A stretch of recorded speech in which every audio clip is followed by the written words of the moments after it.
पावभाजीला पहिला तडका देण्यासाठी आपण कढईमध्ये बटर गरम करून घेतलं होतं, तर त्यामध्ये टोमॅटो टाकलेले आहेत.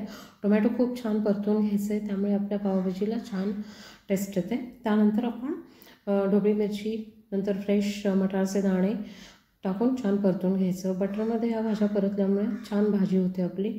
आता आपण यामध्ये तुम्ही पाहू शकता सगळे मसाले टाकतो आहे आपण. हळद, नंतर तिखट टाकले, त्यानंतर कसुरी मेथी, धणे जिरे पूड, नंतर पावभाजीचा मसाला आणि हे आता आपण छान परतून घ्यायचं आहे. मीठ, साखर थोडी, हे सगळं आपण टाकलेलं आहे त्यामुळे आणि छान परतून घ्यायचं. त्यानंतर बटाटे आपण घेतलेले आहेत, कच्चे बटाटे छान बारीक करून घेतलेले आहेत आणि ते कट करून याच्यामध्ये टाकलेले आहेत.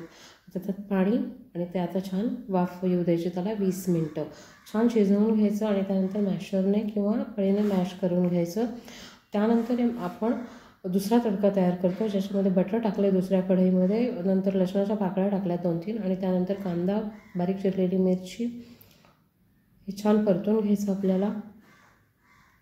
आता हे छान परतून झाल्यानंतर मीठ टाकलं आपण, कसुरी मेथी, आलं लसूणची पेस्ट टाकायची आहे. आलं लसूणचा कचरटपणा जाईपर्यंत छान परतून घ्यायचं आहे याला. यामध्ये आता आपण कोथिंबीर टाकली आहे, ज्याच्यामुळे आपल्या पावभाजीला छान फ्लेवर येईल फोडणीत टाकल्यामुळे.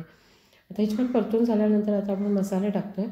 लाल तिखट, हळद, धणे जिरे पूड, कसुरी मेथी, पावभाजी मसाला, मीठ पुन्हा एकदा या फोडणीपुरतं, साखर जर आपल्याला हवी असेल तर, आणि तो हा मसाला आपल्याला या पावभाजीवर टाकून घ्यायचा आहे.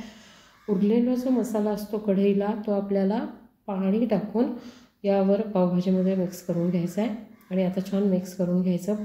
आता याला कलर येण्यासाठी, जर कलर हवा असेल ऑप्शनल आहे, कलर थोडासा टाकायचा, छान मिक्स करून घ्यायचं आणि त्यानंतर कोथिंबीर टाकून एक छान वाफ येऊ द्यायची 5 मिनटं आणि त्यानंतर आपली भाजी सर्व करायची. थँक्यू.